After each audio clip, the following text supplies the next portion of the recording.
Hello everyone, जय हिंद। आज इस वीडियो में हम देखेंगे हाई कोर्ट के बारे में, ठीक है। और आपको बता दूं, मैं सुप्रीम कोर्ट की बात कर रहा हूं। जब सुप्रीम कोर्ट कराया था तो बहुत डिटेल में बताया था सुप्रीम कोर्ट के बारे में। अब यहां पर देखेंगे हाई कोर्ट के बारे में, उसके बाद देखेंगे हम डिस्ट्रिक्ट कोर्ट के बारे में। और आपको बता दूं कि कोर्ट में इतना पावर होता है भैया, इनके सामने अच्छे अच्छों का हवा निकल जाता है, ठीक है। यहां पर अगर अब डिस्ट्रिक्ट कोर्ट में इतना पावर होता है तो सुप्रीम कोर्ट की बात ही मत पूछे। सुप्रीम कोर्ट का बहुत ही पावर होता है। और गारंटी हमारी कि आप हमारी वीडियो में आए हुए मतलब वो टॉपिक आपको 110% समझ आना तय है, ठीक है। आज हाई कोर्ट से जो जो इंपॉर्टेंट फैक्ट्स हो सकते हैं, जो आपके एग्जाम के दृष्टिकोण से, नॉलेज के दृष्टिकोण से महत्वपूर्ण हो सकते हैं, उसके बारे में हम चर्चा करेंगे, ठीक है। चलिए वीडियो को स्टार्ट करते हैं। आज की जो टॉपिक है हाई कोर्ट, ठीक है। हाई कोर्ट को क्या बोलते हैं? उच्च न्यायालय बोलते हैं, समझ आया। और प्रत्येक राज्य में अपना एक हाई कोर्ट होता है, समझ आया। आप हाई कोर्ट जो है आपको ध्यान रखना है, आर्टिकल 214 से लेकर 231 तक जो है हाई कोर्ट के बारे में चर्चा है, ठीक है। हाई कोर्ट अगर पूछे भैया संविधान के किस अनुच्छेद तक इसका प्रावधान देखने को मिलता है, तो हाई कोर्ट 214 से लेकर 231 तक हाई कोर्ट के बारे में चर्चाएं हैं। क्लियर हुआ। और हर स्टेट में देखना अपना एक हाई कोर्ट होता है। कभी कभी ऐसा होता है कि 3-4 स्टेट का एक ही हाई कोर्ट होता है, ऐसा है भी। अरे जैसे अपना छत्तीसगढ़ का देखेंगे कि छत्तीसगढ़ राज्य में एक हाई कोर्ट है, बिलासपुर में है, ठीक है। आप देखेंगे कि एक ही राज्य में 2 हाई कोर्ट होते हैं, ये भी होता है। अरे भाई ये डिपेंड करता है कि उसका एरिया कितना बड़ा है, उस राज्य को, उस राज्य में आबादी कितनी है, ये डिपेंड करता है। एक हाई कोर्ट हैंडल नहीं कर पा रहा है तो 2 हाई कोर्ट। कभी कभी आप देखेंगे कि जो छोटे छोटे राज्य होते हैं, 3-4 राज्यों का एक हाई कोर्ट कर देता है, ऐसा होता है। भारत में भी है ऐसा। अरे छोटे छोटे राज्य है, वहां पर छोटी छोटी जनसंख्या है, छोटा एरिया है, तो 3-4 राज्यों का एक ही हाई कोर्ट कर देता है। क्लियर हुआ। इसलिए इस चीजों को आप ध्यान से समझिएगा। चले देखते हैं। वर्तमान में जो है 25 हाई कोर्ट है, ठीक है। उच्च न्यायालय कितने हैं वर्तमान में? भारत देश में भी कितने हैं? 25 हाई कोर्ट हैं। क्लियर हो गया। और 2 या 2 से अधिक राज्यों के लिए एक हाई कोर्ट होता है। देखो मैंने अभी आपको यह बताया कि देखो बहुत से ऐसे राज्य हैं जो जिसके पास एक ही हाई कोर्ट है। अरे उस राज्य में एक हाई कोर्ट है। कभी कभी ऐसा होता है कि 2-3 राज्यों का एक ही हाई कोर्ट होता है। 2-3 राज्यों को बोल दिया जाएगा भैया कि आपका हाई कोर्ट ये है, यहां पर आप जो भी आपका मामले हैं, जो भी आपको अपील करना है, अपना हाई कोर्ट चले जाइएगा, ठीक है। ये डिपेंड करता है कि एरिया कितना बड़ा है राज्य का, कितनी जनसंख्या है, ये डिपेंड करती है। क्लियर हो गया। वर्तमान में भारत में भी कितने हाई कोर्ट है? उच्च न्यायालय 25 न्यायालय है, आपको ध्यान में रखना 25 हाई कोर्ट है। चलिए ठीक है। अगर आर्टिकल पूछे भैया आर्टिकल संविधान में जो हाई कोर्ट की जो चर्चा है वो किस अनुच्छेद तक है, तो 214 से लेकर 231 तक जो है हाई कोर्ट के बारे में चर्चा है। क्लियर हो गया। चलिए देखते हैं हाई कोर्ट के न्यायाधीशों की संख्या। अब देखें, जैसे मैंने सुप्रीम कोर्ट आपको कराया था तो आपको मैंने बताया था कि भैया सुप्रीम कोर्ट में एक मुख्य न्यायाधीश होता है और बहुत से जो है अन्य न्यायाधीश होते हैं, आपको मैंने पूरी डिटेल में बताया था। तो हाई कोर्ट में भी स्वाभाविक सी बात है, एक मुख्य न्यायाधीश होंगे, है नहीं। और जो है बहुत से अन्य न्यायाधीश होंगे, अलग अलग। अब देखेंगे हाई कोर्ट में न्यायाधीशों की संख्या अलग अलग होती है, ठीक है। आप ये चीज को समझिए। तो हाई कोर्ट की ये जो न्यायाधीशों की संख्या ये कौन कौन बढ़ाता है, आपको ध्यान में रखना है। तो ये राष्ट्रपति के विवेक ऊपर छोड़ा जाता है। राष्ट्रपति को लगे भैया कि इस स्टेट के उच्च न्यायालय में इतना जज होने चाहिए, तो वो राष्ट्रपति के ऊपर डिपेंड करता है। क्लियर हो गया। किसी भी हाई कोर्ट में या उच्च न्यायालय में कितने जज होंगे, समझ आया? कितने जज होंगे ये डिपेंड किसके ऊपर करता है? राष्ट्रपति के विवेक के ऊपर डिपेंड करता है भैया, ठीक है। चलिए अगला देखते हैं। हाई कोर्ट 217 अनुच्छेद न्यायाधीशों की नियुक्ति। अब आपको यह देखना है कि उच्च न्यायालय की, आप सोच रहे होंगे कि ये हाई कोर्ट में हो गया, इसके जज की नियुक्ति कौन करता है? ये आर्टिकल 217 में है। अगर आपसे पूछे भैया तो ये ध्यान रखना है कि हाई कोर्ट के जो जज की नियुक्ति कौन करता है, तो जज की नियुक्ति कौन करता है? राष्ट्रपति करता है। और ये जो राष्ट्रपति है सुप्रीम कोर्ट के जो मुख्य न्यायाधीश और उस राज्य के राज्यपाल के जो है सलाह से जो है नियुक्त करते हैं, आपको ध्यान में रखना है। मान के चलिए जैसे हम आपको बता रहे हैं, हम जैसे छत्तीसगढ़ राज्य में रहते हैं और छत्तीसगढ़ राज्य का जो हाई कोर्ट कहाँ है? बिलासपुर में है। और बिलासपुर में जैसे मान के चलो यहां पर जजों की नियुक्ति करनी है, तो जज की नियुक्ति कौन करेगा? राष्ट्रपति करेगा। लेकिन ये राष्ट्रपति जो है अपने अकेले नहीं करेगा, आपको ध्यान में रखना है। कोलेजियम प्रणाली बोलते हैं, आपको ध्यान से समझना है। तो जो सुप्रीम कोर्ट के जो मुख्य न्यायाधीश है, आपको ध्यान में रखना है, उससे सलाह मशवरा करेगा कि भैया ये जो हम छत्तीसगढ़ राज्य में जो उच्च न्यायालय है, हाई कोर्ट है, यहाँ पर जज की नियुक्ति करेंगे, तो सुप्रीम कोर्ट के जो मुख्य न्यायाधीश है वो सलाह करेंगे कि हाँ ये अमुक व्यक्ति ठीक है भैया जज के लिए। और जो छत्तीसगढ़ में जैसे हाई कोर्ट की नियुक्ति का, जैसे छत्तीसगढ़ के हाई कोर्ट में मान के चलो किसी जज की नियुक्ति करना है तो उस राज्य के राज्यपाल से भी परामर्श सलाह मशवरा करेगा। ठीक है, तो राष्ट्र कोई भी हाई कोर्ट में जो जज की नियुक्ति राष्ट्रपति करता है, लेकिन सुप्रीम कोर्ट के न्यायाधीशों की जो है सलाह मशवरा से और उस राज्य के राज्यपाल की सलाह मशवरा से नियुक्त करता है। क्लियर हुआ आपको? अगर आपसे पूछे भैया कि जैसे कोई भी हाई कोर्ट है उसमें जजों की नियुक्ति कौन करते हैं? राष्ट्रपति करते हैं। जी हाँ, बिल्कुल सही है, लेकिन जो है मुख्य न्यायाधीश के सलाह मशवरा से और उस राज्य के राज्यपाल के सलाह मशवरा से करता है। क्लियर हो गया? ये कुछ इंपॉर्टेंट बातें, वन लाइनर फैक्ट है जो उतना टफ नहीं है, आपको इजिली समझ आ जाएगा। ये कोई बड़ी चीज नहीं है कि हाई कोर्ट के जो उच्च न्यायालय के न्यायाधीशों की नियुक्ति कौन करता है? राष्ट्रपति करता है, उस राज्य के राज्यपाल से सलाह लेता है भैया, हाँ ठीक है ये व्यक्ति ठीक है, कानून का अच्छा जानकार है, इसको अच्छा एक्सपीरियंस है, ठीक है। तो और उसके बाद सुप्रीम कोर्ट के मुख्य न्यायाधीश सलाह मशवरा करता है कि राष्ट्रपति फिर उसको नियुक्त कर देता है। ठीक है, अब ऐसा तो नहीं होगा कि भैया अनपढ़ व्यक्ति को जो है जज बना देगा। ठीक है, आप खुद कॉमन सेंस लगाइए इस चीज को। ठीक है, जो भैया अच्छा कानून का जानकार हो, कम से कम 10 साल तक वकील रहा हो, 5 साल तक नीचे डिस्ट्रिक्ट कोर्ट में जज रहा हो और कानून का अच्छा जानकार हो, उनका रिकॉर्ड अच्छा हो, ऐसे व्यक्ति का जो है आप क्या करेगा? सिफारिश करेगा, सलाह करेगा, ऐसे व्यक्ति का नाम आगे लाएगा राष्ट्रपति के सामने, राष्ट्रपति इसको नियुक्त कर देगा। क्लियर हो गया? चलिए अगला देखते हैं। यहां पर मैंने लिख दिया है कि आर्टिकल 217 में क्या है? न्यायाधीशों की नियुक्ति के बारे में है। न्यायाधीश की नियुक्ति कौन करेगा? राष्ट्रपति करेगा। सुप्रीम कोर्ट के मुख्य न्यायाधीश सलाह मशवरा देंगे भैया राष्ट्रपति को, अभी मैंने बताया, और उस राज्य के राज्यपाल जो है बोलेंगे तो राष्ट्रपति उसको जो है उस हाई कोर्ट का क्या कर देगा? जज नियुक्त कर देगा। ठीक है, चलिए अगला देखते हैं।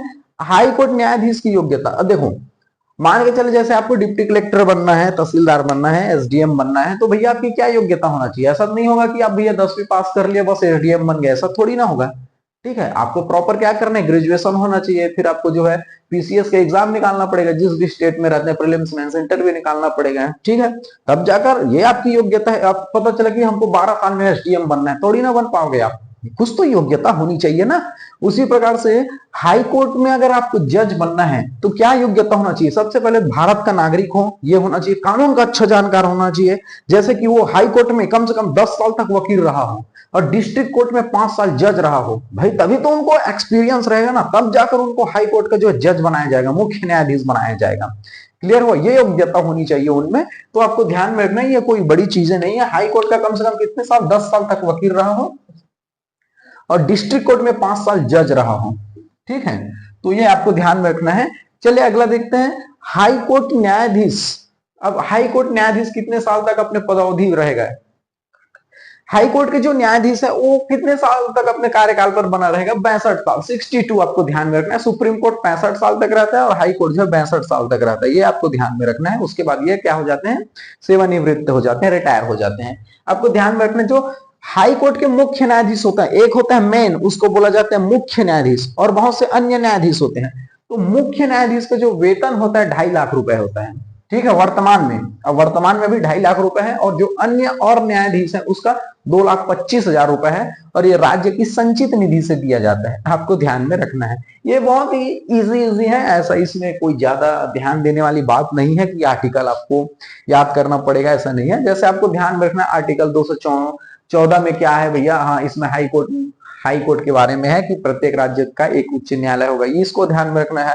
हाई कोर्ट के जज की नियुक्ति को आपको ध्यान में रख लेना है। हाई कोर्ट जो है रिट जारी करते हैं, 226 के तहत रिट जारी करते हैं, इसको आपको ध्यान में रख लेना है। ऐसी जो बातें हैं उनको जहां पर आर्टिकल याद करना रहेगा मैं आपको बताते चला जाऊंगा। ऐसा तो नहीं है, इसको याद करने वाली चीज तो नहीं है ना, यहाँ की फोर्स माइंड में फोर्स देने वाली बात है कि 62 साल तक अपने कार्यकाल पर बना रहेगा। ये अब और कुछ अच्छा ट्रिक बताना पड़ेगा, इसको तो आप इजिली याद कर सकते हो ना। चलिए अगला देखते हैं। वेतन को अगर पूछो कि वेतन हमको समझ नहीं आ रहा है, अरे भैया 2.5 लाख रुपए है, और क्या बताएं? मुख्य न्यायाधीश, हाई कोर्ट के मुख्य न्यायाधीश का जो है उसका सैलरी कितना है? 2.5 लाख रुपए है, और अन्य न्यायाधीश का 2,25,000 रुपए। इसको आपको माइंड में रखना है, ये तो कॉमन चीजें हैं। चलिए अगला देखते हैं। राष्ट्रपति जो मुख्य न्यायाधीश के सलाह से आपको ध्यान में रखना है, अगर मान के चलो एक हाई कोर्ट के जो न्यायाधीश है, जज को दूसरे हाई कोर्ट में ट्रांसफर करना है उनका, तो ट्रांसफर कौन करेगा भैया? इसको राष्ट्रपति करता है, ट्रांसफर करता है। जैसे आप देखेंगे जिले में एसडीएम हो गया, या फिर आईएएस आईपीएस का ट्रांसफर भी होता है, नहीं, एक जिले से दूसरे जिले चले गए, ठीक है। उसी प्रकार से जज, जो हाई कोर्ट के जज होते हैं, एक हाई कोर्ट से दूसरे हाई कोर्ट पर जाते हैं, इसकी ट्रांसफर कौन करते हैं? राष्ट्रपति करते हैं। आपको ध्यान में रखना है, यहाँ पर मैंने लिख दिया है राष्ट्रपति जो है मुख्य न्यायाधीश की सलाह से, मुख्य न्यायाधीश एक, मैंने आपको क्या बताया कि जैसे क्रिकेट खेलते हैं तो एक मेन कैप्टन होता है, नहीं बाकी जो लोग होते हैं, और कप्तान, एक तो मेन कप्तान होता है और बहुत से खिलाड़ी होते हैं। उसी प्रकार से आप देखेंगे कि जज में एक मुख्य होता है, जैसे सुप्रीम कोर्ट में आप देखेंगे कि एक मुख्य न्यायाधीश होता है, जिसे चीफ जस्टिस ऑफ इंडिया कहते हैं। बाकी और जो है न्यायाधीश होते हैं उनको भी जज बोलते हैं, लेकिन उनमें से एक मेन होता है। उसी प्रकार से अगर जो है हाई कोर्ट के और जो अन्य जज का ट्रांसफर करना है तो भैया जो मुख्य न्यायाधीश है उनकी सलाह से कौन करता है? ट्रांसफर राष्ट्रपति करते हैं। और नियुक्ति भी कौन करते हैं? राष्ट्रपति करते हैं। ठीक है, ट्रांसफर भी राष्ट्रपति करते हैं और नियुक्ति भी जो है नियुक्ति भी राष्ट्रपति करते हैं और ट्रांसफर भी राष्ट्रपति करते हैं हाई कोर्ट के जज का। ठीक है, चलिए अगला देखते हैं। ये सब चीजें कॉमन है, उतना आपको ध्यान देने या दिमाग में ऐसा टेंशन वाली बात नहीं है कि हाई कोर्ट क्या है। भैया हाई कोर्ट सिंपल से आपके लिए बनाया गया है, हर जनता के लिए बनाया गया इसे, भैया जनता का अच्छे से न्याय हो सके, शोषण ना हो सके। ठीक है, आप चलिए अगले देखते हैं। हाई कोर्ट का मूल अधिकार, मूल अधिकारिता। हाई कोर्ट का मूल अधिकारिता क्या है? ऐसे मामले भैया जो डायरेक्टली जो है हाई कोर्ट में आप जा सकते हैं। समझ आया? जैसे मूल अधिकारिता का मतलब क्या चीज है? ऐसे मामले जो सीधे हाई कोर्ट में इनकी सुनवाई होती है। समझ आ गया? जैसे विधायक का चुनाव से संबंधित कुछ गड़बड़ हो गया, कुछ मामले हो गए, विधायक का चुनाव हो रहा है या फिर मेंबर ऑफ पार्लियामेंट, सांसद का कुछ चुनाव हो रहा है, उसमें कुछ गड़बड़ी हो गई। अब तुम जाओगे डिस्ट्रिक्ट कोर्ट में, नहीं जाओगे, सीधा डायरेक्टली जाओगे हाई कोर्ट में, इनकी सुनवाई होगी। इसी को बोला जाता है हाई कोर्ट का मूल अधिकारिता। ऐसा मामला जो सीधे क्या है? हाई कोर्ट में सुनवाई होती है। समझ आ गया? तो क्या क्या चीजें हैं जो हाई कोर्ट में सुनवाई होती है? चलिए देखते हैं। जैसे दो कंपनी के बीच विवाद हो गया, मान के चलो दो कंपनी है। अब एग्जांपल के तौर पर हम बता रहे हैं आपको, हम समझाने के लिए बोल रहे हैं। ठीक है, मान के अब जैसे अब देखेंगे कि बहुत से ऐसी कंपनियां हैं, अनगिनत कंपनियां हैं, उन दो कंपनियों के बीच विवाद हो गया। अब हम समझाने के लिए कोई एप्पल कंपनी का नाम ले देते हैं, मान के चलिए, उदाहरण के तौर पर ले रहे हैं। ठीक है, पता चलो उसको भी आप दिल से मत ले लीजिएगा। मान के चलो एप्पल कंपनी है। अब एप्पल कंपनी का लोगो आपने देखा होगा, लोगो उसका चिन्ह रहता है, आप देखे होंगे। अब मान के चलो कोई और दूसरा कंपनी है, मोबाइल कंपनी, उन्होंने क्या कर दिया? उस लोगो का चोरी कर लिया। समझ आ रहा है? लोगो को चोरी कर लिया, उस लोगो को लगा लिया, एप्पल का लगा लिया, और जो है वो मार्केट में बेच रहा है, भैया हमारा नाम का कंपनी है, ये बेस्ट है, वो बेस्ट है, भैया चले जाएगा एप्पल कंपनी हाई कोर्ट में। समझाया, हम समझाने के लिए बोल रहे हैं। जैसे दो कंपनी के बीच विवाद हो गया तो कहां जाएगा? इनकी सुनवाई कहां होगी? हाई कोर्ट पर होगी। और स्वाभाविक सी बात है भैया, देखो जो लोगो होता है, जो नाम होता है, वो ब्रांड होता है। जैसे सोनी का कैमरा देख लो, सोनी का बहुत से ऐसे ऐसे सामान आते हैं जो बहुत ही ब्रांडेड होते हैं। कोई फर्जी आया कंपनी, मान के चलो उनका नाम यूज कर रहे हैं, उनका लोगो यूज कर रहे हैं।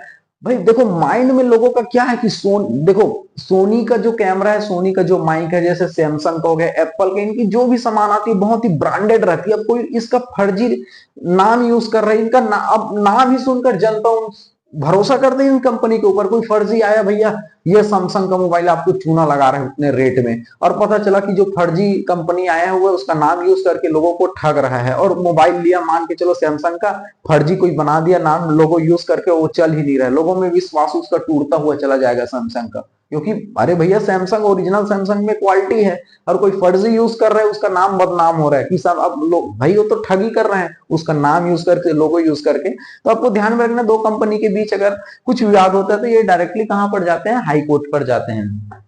समझ आया? जैसे आप देखेंगे बहुत से ऐसी चीजें हैं।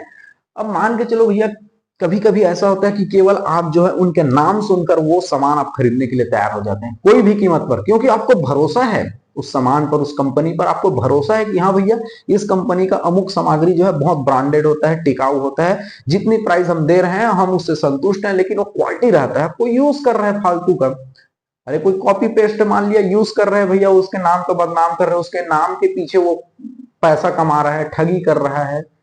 तो ऐसे समझाने के लिए हम बोल रहे हैं। ठीक है, तो ऐसे मामले जो सीधा डायरेक्टली कहां पर जाते हैं? हाई कोर्ट में जाते हैं, उसे हाई कोर्ट का मूल अधिकारिता कहते हैं। तो कौन कौन से कुछ ऐसे मामले, जैसे दो कंपनी के बीच विवाद हो गया, मैंने अभी बताया कि जैसे एमएलए हैं, विधायक संबंधी जो मामला है या फिर सांसद से संबंधित कुछ चुनाव के मामले हैं, वो डायरेक्टली कहां जाते हैं? हाई कोर्ट में जाते हैं, इनकी सुनवाई होती है। चलिए अगला देखते हैं, मानहानि का दावा। अब मान के चलो कोई आपकी छवि खराब कर रहा है, मान के चलिए छवि खराब कर रहा है, जैसे उदाहरण के तौर पर हम बोल रहे हैं कि देखो खान सर इतने बेहतरीन टीचर हैं, मान के चलो हम बोल रहे हैं खान सर के बारे में, खान सर को तो हम प्रणाम करते हैं, धन्य है ऐसा माँ जिसने खान सर को जन्म दिया, इतना बेहतरीन टीचर है, उनका समझाने का अंदाज ही कुछ अलग है। मैं जितनी भी तारीफ करूं भैया, पूरा दुनिया उनके बारे में जानती है, मैं कौन होता हूं उनकी तारीफ करने वाला। बहुत ही बेहतरीन इंसान है, बहुत ही टीचर है, हम तो अपना हमारा भैया हम उनके ही चेले हैं समझ लो, ठीक है। बहुत कुछ सीखने को मिलता है सर से और बहुत ही अच्छे इंसान है। अब मान के चलो इतना बेहतरीन, अब क्या करते हैं वो टीचिंग करते हैं, इतनी कम फीस में पढ़ाते हैं, अब वो इतने अच्छे इंसान है, लोग स्टूडेंट उनको मान रहे हैं, अब कोई उनकी छवि खराब कर रहे हैं कि भैया खान सर ऐसे व्यक्ति हैं, खान सर ज्यादा फीस लेते हैं, या फिर उनकी छवि को बिगाड़ने के लिए उनके ऊपर गलत गलत आरोप लगा रहे हैं, और भैया खान सर बेचारे वैसे ही हैं। तो मान के चलो देखो अब वो पूरे उतने लेवल पर है, हाई लेवल पर, हम ग्राउंड स्तर पर कोई उनकी जो है छवि को खराब कर रहा है, खुलेआम बदनामी कर रहा है कि अब खान सर की कोई मान, भाई उनके मान सम्मान से खिलवाड़ कर रहे हैं मान के चलो, तो खान सर के ऊपर क्या होगा भैया, अब लोगों में उनकी नजरिया खराब होती जा रही है, स्टूडेंट उनके पास जा नहीं रहे हैं या उनसे पढ़ना पसंद नहीं कर रहे, उनका विरोध कर रहे हैं, खान सर बेचारे ऐसे है ही नहीं। अरे भाई कोई उनका जो दुश्मन है या फिर कोई उनसे जल रहे हैं, वो उनका जो है कहीं कहीं उनके ऊपर गलत गलत बातें लगा रहे हैं, उनके मान से खिलवाड़ कर रहे हैं, सम्मान से खिलवाड़ कर रहे हैं, तो क्या ऐसे मामले जो है क्या हाई कोर्ट में जाते हैं। हम समझाने के लिए खान सर का उदाहरण लिए हैं, Khan sir is a great man, हम तो भैया उनको प्रणाम करते हैं बस, वो बहुत ही बेहतरीन है। ऐसा कभी कभी हमको ऐसा लगता है कि वो जो है जितने भी स्टूडेंट के लिए अवतार है भैया खान सर, प्रणाम है, हम समझाने के लिए ऐसा बोल रहे हैं, ठीक है। तो अब जैसे मान के चलो कौन कौन से ऐसे मामले हैं जो सीधे हाई कोर्ट में जा सकते हैं, जैसे एमएलए सांसद का जो कुछ चुनावी मामले, दो कंपनी के विवाद हो गया, मानहानि से संबंधित है, अभी हम खान सर से संबंध करके बताएं मानहानि, वो समझाने के लिए बोले भैया आपको बता दें हम, ठीक है। जैसे और हमको बोलते हैं जैसे लव मैरिज आपको करना है, ठीक है, आप चाहे तो डिस्ट्रिक्ट मैरिज में भी कर सकते हैं, कोई दिक्कत नहीं है। लव मैरिज अगर करना हो भैया तो कहाँ करना है आपको, हाई कोर्ट में करना है, ठीक है। हाई कोर्ट जा सकते हैं हम लव मैरिज करने के लिए, आजकल तो भैया वो इतने लाइन लगे रहते हैं कोर्ट में, आप देखेंगे लव मैरिज करने के लिए। तो लव मैरिज कहाँ तक अच्छा है भैया, ये तो अब हमको उतना समझ नहीं, लेकिन ग्राउंड स्तर पर आप देखेंगे तो गांव में आप देखेंगे एक मान सम्मान भी अपनी जगह पर होता है, क्योंकि आपको समाज में रहना है, समाज में अपना मान सम्मान है, तो मैक्सिमम चीजें हैं कि आजकल के एडवांस में ये सब चीजें, लेकिन ज्यादातर हम आप जितने भी लोग देख रहे हैं, आप जो है माँ बाप की मर्जी के खिलाफ मत जाइएगा, आप जितना हो सके आप सलाह मशवरा करिए ना, माँ बाप से तो आप कर सकते हैं कि हाँ आप लड़की देखने गए तो भैया हमको ये पसंद नहीं है पिताजी या मम्मी जी, हमको ये पसंद नहीं है, कोई दूसरा देखते हैं, ये एक समझौता आप अपने भी सामंजस्य रखिए, अच्छे से करिए, माँ बाप की मर्जी के खिलाफ मत जाइए, क्योंकि कहीं कहीं माँ बाप जो है आपके हित के लिए सोचते हैं, आपको ध्यान में रखना है। जैसे तलाक के मामले हैं ये, और जैसे तलाक है ये कहाँ जाएगा, हाई कोर्ट में जाएगा, ठीक है। अब मान के चलो हाई कोर्ट में जाएगा तलाक, ये तलाक के मामले आप देखेंगे कि तलाक होना, तलाक के बारे में आप सभी लोग जानते हैं, जैसे ये मैंने अभी बताया कि कौन कौन से मामले जो है हाई कोर्ट में जा सकते हैं, उसका मैं कुछ उदाहरण बता रहा हूँ, ठीक है। जैसे तलाक है बहुत दिन हो, ये सब चीजें तलाक आप देखेंगे कि मैक्सिमम जो है भैया बहुत दिन हो गया शादी, मन मुटाव हो गए, विचारधारा नहीं मिल रही, बहुत से ऐसे बातें होती है, बहुत सी पारिवारिक मामले में, फैमिली मैटर में बहुत से ऐसी दिक्कतें आती है, लोग जो पति पत्नी रहना पसंद नहीं करते, तलाक हो जाते हैं बहुत लोगों का। लेकिन आप ध्यान रखिए कि जितने भी लोग भक्त कर शादी कर रहे हैं, लव मैरिज कर रहे हैं, उन लोगों को हम केवल एक ही बात बोलना चाहते हैं भैया कि देखो आप में उतनी समझदारी होनी चाहिए, आपकी माँ बाप की भी इज्जत है, और आपको तो खुद तकलीफ होगा ही भग करके, स्वाभाविक सी बात है भैया, आप जो है एक लड़के के भरोसे भाग रहे हैं, बाहर जा रहे हैं, कितना पैसा होगा उनके पास, 10,000 5,000 रुपए चुरा कर रखा होगा घर से, अब उनके भरोसे चले जाते हैं, ना तो पहनने के लिए कपड़ा है, ना तो खाने के लिए खाना है, मुश्किल से 10,000 5,000 रख कर चले जाते हैं आप लोग, कितना दिन 1 महीना टिकेगा, फिर क्या होगा, लड़का जाएगा मजदूरी में, आपको रखेगा झोपड़ी में, फिर क्या होगा, आपको 1 महीने 2 महीने बाद आपको घर की याद आएगी, भाग जाओगे, कोस होगा या केस होगा, रिपोर्ट होगा, बदनाम होंगे, और जस के तस अपने घर में आ जाएंगे, क्या मिला आपको। सिंपल सी बात है, इस चीजों को समझिए, माँ बाप की इज्जत को भी समझिए, माँ बाप के फैसले से, अपनी मर्जी से फैसले से शादी कीजिए, लेकिन एक सलाह मशवरा करके, क्योंकि आप भी सामाजिक प्राणी हैं, कल के दिन आपको भी अब कल के दिन आपको भी माँ बाप बनना है, तो उस चीजों को समझे। अब कुछ लोग बोलेंगे कि हम भैया एडवांस है, अपनी मर्जी, अरे मर्जी ठीक है आपकी, हम समझते हैं, लेकिन आपकी बिरादरी में तो होंगे, आपकी बिरादरी में तो बहुत अच्छी अच्छी लड़की होंगे, बहुत अच्छे अच्छे लड़के होंगे, ठीक है। तो इन सब चीजों के साइड इफेक्ट आप देखिए, समझिए, क्योंकि देखो समझदार व्यक्ति वही होता है कि दूसरों का देख कर सीख जाए, जैसे कोई किसी ने गलती की, मान के चलो किसी ने लव मैरिज की, अब उनका हालात आपने देख लिया, मान के चलो वो खाने के लिए नहीं है, उनका पूरा कैरियर समाप्त हो गया। लड़कियों का तो और भैया, लड़कियों का कैरियर ही समाप्त था। भगना में बिल्कुल मना, बिल्कुल हम तो इसके खिलाफ ही हैं, आप समझिए इस चीज को। कुछ समझदार व्यक्ति वे होते हैं कि भैया दूसरों का जो है देख कर सीख जाते हैं। अच्छा, उन लोगों ने भागा, उनके साथ ऐसा ऐसा अंजाम हुआ कि भैया वो लड़की की अब लाइफ नहीं रहेगी, लड़का गया जेल में, ठीक है, लड़के के पास खाने के लिए कुछ नहीं, समाज से दूर हो गया, हर व्यक्ति से दूर हो गया, उनका मान सम्मान घट गया। एक समझदार व्यक्ति जो है दूर से देखकर सीख जाता है, अरे घाटा उनके ऊपर है लेकिन ज्ञान आपको मिल गया, समझदार व्यक्ति है ये। तो समझदार व्यक्ति दूसरों को देख कर सीख जाता है और उसे अप्लाई कर लेता है, नहीं भैया हाँ बेकार है ये चीजें, हाँ वो उसके साथ जो घटा है भैया उसके ये साइड इफेक्ट होते हैं, हमको ऐसा नहीं करना है। तो समझदार व्यक्ति जो है घटता दूसरे ऊपर है लेकिन ज्ञान सीख जाता है, ये समझदार व्यक्ति की निशानी होती है, आपको समझना है। ठीक है, चलिए अगला देखते हैं। डिस्ट्रिक्ट कोर्ट के फैसले से संतुष्ट नहीं होने पर, देखो भैया अगर आप जो है डिस्ट्रिक्ट कोर्ट के फैसले से संतुष्ट नहीं है तो आप जो है हाई कोर्ट में चले जा सकते हैं, अपील कर सकते हैं भैया। जो आप बोल सकते हैं कि हमें जो डिस्ट्रिक्ट कोर्ट ने फैसला सुना है उसके फैसले से हम संतुष्ट नहीं है तो हम हाई कोर्ट चले जा सकते हैं, हाई कोर्ट में अपील कर सकते हैं। अगर हाई कोर्ट के फैसले से संतुष्ट नहीं है तो आप सुप्रीम कोर्ट जा सकते हैं। अगर सुप्रीम कोर्ट के फैसले से संतुष्ट नहीं है तो आप कहां जाएंगे, आप सुप्रीम कोर्ट ही सुप्रीम ही है, नाम उससे बड़ा नहीं है फिर न्यायालय भारत में। ठीक है, चलिए अगला देखते हैं। 226 के तहत हाई कोर्ट जो है रेट जारी करता है। याद रखिए जैसे सुप्रीम कोर्ट की अनुच्छेद के तहत जो है रिट जारी करता है आर्टिकल 32 के तहत, ठीक है, 32 के तहत क्या है, सुप्रीम कोर्ट 32 के तहत जारी करता है और हाई कोर्ट जो है 226 अनुच्छेद 226 के तहत जो है रिट जारी करता है। मैंने रिट के बारे में बहुत डिटेल से बता दिया था, जैसे बंदी प्रत्यक्षीकरण, हैबियस कॉर्पस बोलते हैं, परमा आदेश, पूरा मैंने डिटेल में बताया था 5 प्रकार के जो रिट होते हैं उसको। तो ये आर्टिकल आपको ध्यान में रखना है कि जो हाई कोर्ट है किस अनुच्छेद के तहत रेट जारी करता है, तो हाई कोर्ट 226 के तहत और सुप्रीम कोर्ट जो है आर्टिकल 32 के तहत जो है रेट जारी करता है। ठीक है, यह थी हाई कोर्ट से संबंधित कुछ महत्वपूर्ण जानकारियां। आई होप आपको बहुत बेहतरीन ढंग से समझ आ गया होगा, ऐसा मैं आशा करता हूं। चलिए, थैंक यू वेरी मच, जय हिंद।